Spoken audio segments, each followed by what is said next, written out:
গণমাধ্যম যে গণমাধ্যমের প্রয়োজনে তৈরি হয়েছে, গণমানুষের প্রয়োজনে তৈরি হয়েছে, এটা কিন্তু আপনি বড় গলায় বলতে পারবেন না। বর্তমানে গণমাধ্যম কর্মীরা বেশ স্বাধীনভাবে তারা স্বাধীনতা উপভোগ করছে। গণমাধ্যমকেও আরেকটু সোবার হইতে হবে।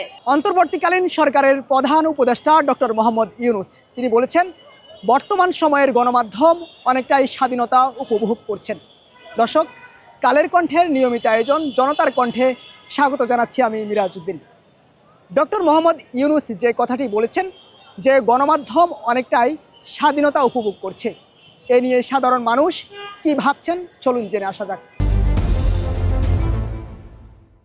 আমার মনে হয় করছে, কারণ এখন নিউজে অনেক কিছুই অনেকভাবে প্রকাশ করা হচ্ছে, যেটা আগে একদমই করা হতো না। সব দলই তাদের মতামত মোটামুটি দিতে পারছে, যেটা আগে এই স্বাধীনতা ছিল না। তবে হ্যাঁ, গণমাধ্যমকেও আরেকটু সোবার হইতে হবে, যেভাবে ওরা ইনফরমেশনগুলো প্রোভাইড করছে। মানে এখন অনেকেই দেখা যায় জাতা লিখে দিয়ে দিতেছে, তো ওইটার একটু ঠিক করতে হবে। আর মেবি আই থিঙ্ক পাচ্ছে।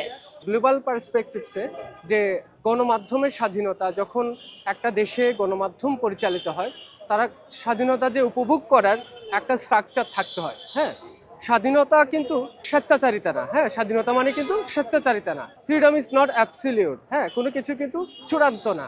সেই জায়গা থেকে প্রতিটি দেশের সংস্কৃতি, সভ্যতা, রাজনৈতিক কালচার, মানুষের জীবন আচরণ, মানুষের অবস্থান, এগুলা এইসবের নিরিখে স্বাধীনতার একটা মাত্রা আছে।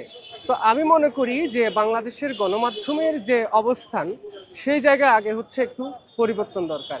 আমরা 16-17 বছর ধরে যেটা দেখেছি যে গণমাধ্যমগুলো কারা তৈরি করেছে, গণমাধ্যমগুলো তাদের গোষ্ঠীগুলোর প্রয়োজনে তৈরি হয়েছে, বা রাষ্ট্রের প্রয়োজন মানে সরকারের প্রয়োজনে তৈরি হয়েছে। গণমাধ্যম যে গণমাধ্যমের প্রয়োজনে তৈরি হয়েছে, গণমানুষের প্রয়োজনে তৈরি হয়েছে, এটা কিন্তু আপনি বড় গলায় বলতে পারবেন না। গণমাধ্যম ব্যক্তি স্বার্থে, গোষ্ঠী স্বার্থে তৈরি হয়েছে, গণমানুষের স্বার্থে তৈরি হয় নাই।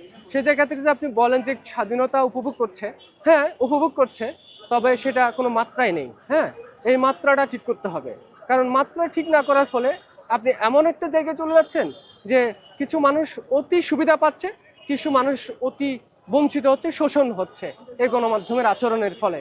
সো গণমাধ্যম কেমন আচরণ করবে, আমি মনে করি যে সংস্কারের অংশের মধ্যে সেটা আগে আসা উচিত।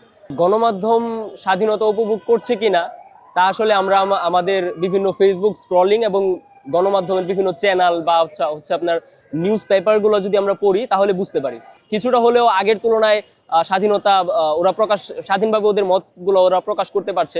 বা ধরেন আমি এই জায়গাতে দাঁড়িয়ে কথা বলতে পারছি, আমি ফার্স্ট ইয়ার একজন স্টুডেন্ট হয়ে ক্যামেরার সামনে আসাটা হয়তোবা ওই সময়টাতে সুযোগ তেমনভাবে ছিল না, কিন্তু এখন আমরা সিট পাচ্ছি, কথা বলছি, বিভিন্ন গণমাধ্যমে আমাদের সাক্ষাৎকারগুলো দিচ্ছি, আমাদের ভেতরের কথাগুলো জানাচ্ছি। এটাই তো মনে হয় গণমাধ্যমের স্বাধীনতা। সংস্কৃতির দিক দিয়ে গণমাধ্যমগুলো একটু আমার মনে হয় একটু পেছিয়ে আছে। আমাদের উচিত সংস্কৃত মনা মানুষ এবং সংস্কৃতির বিভিন্ন ধারাকে গণমাধ্যমে খুব ভালোভাবে ফুটিয়ে তোলা। বর্তমানে আমার যে যতটুকু ধারণা যে হচ্ছে বর্তমানে গণমাধ্যম কর্মীরা বেশ স্বাধীনভাবে তারা স্বাধীনতা উপভোগ করছে। কারণ হচ্ছে যে আমরা দেখেছি যে জুলাই গণ অভ্যুত্থানের আগে যে আমাদের যে স্বৈরাচারী একটা মনোভাব বিরাজ করতো, তখন কিন্তু অনেক সাংবাদিক তাদের হচ্ছে যে সত্য তথ্য প্রকাশ করতে পারে নাই। তারপরে অনেক কিছু হচ্ছে যে হিডেন যে ইনফরমেশনগুলো সবার সামনে আনতে পারে না। কারণ কি, তাদের কিছু হচ্ছে যে দলীয় সমস্যা ছিল, তাদের হচ্ছে যে কিছু হচ্ছে যে রাষ্ট্রীয় কিছু সমস্যা ছিল, যার কারণে মানে পারিপার্শ্বিক একটা চাপের কারণে তারা আমাদের কাছে, আমাদের মতো যারা হচ্ছে জনগণ আছে, সাধারণ জনগণ, এই সাধারণ জনগণের কাছে তারা তাদের যে এক্স্যাক্ট যে ইনফরমেশন এটা হচ্ছে যে ওরা পৌঁছাতে পারে না। আমরা দীর্ঘ 16 বছর যে স্বৈরাচারের অধীনে ছিলাম, তো তারা আমাদেরকে আসলে একটা ফোর্সফুলি আমাদের যে কাজ করাইতো।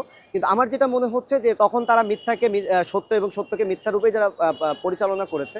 তো আমার যা মনে হয় যে জুলাই গণ অভ্যুত্থানের পরে গণমাধ্যম কর্মীরা বেশ স্বাধীনভাবে উপভোগ করছে। বর্তমান অন্তর্বর্তীকালীন সরকারের প্রধান ডক্টর মোহাম্মদ ইউনূস উনি বলেছেন যে বর্তমানে বাংলাদেশের যে গণমাধ্যমগুলো রয়েছে তারা হচ্ছে পূর্ণ স্বাধীনতা উপভোগ করছে। স্বাধীনতা বলতে আমরা যে কনসেপ্টটা বুঝি, সেই কনসেপ্টটা অ্যাকচুয়ালি যদি আমরা সেটার উপর ফোকাস করি, তাহলে প্রকৃত স্বাধীনতা বলতে কিন্তু আসলে পৃথিবীতে কিছু এক্সিস্ট করে না।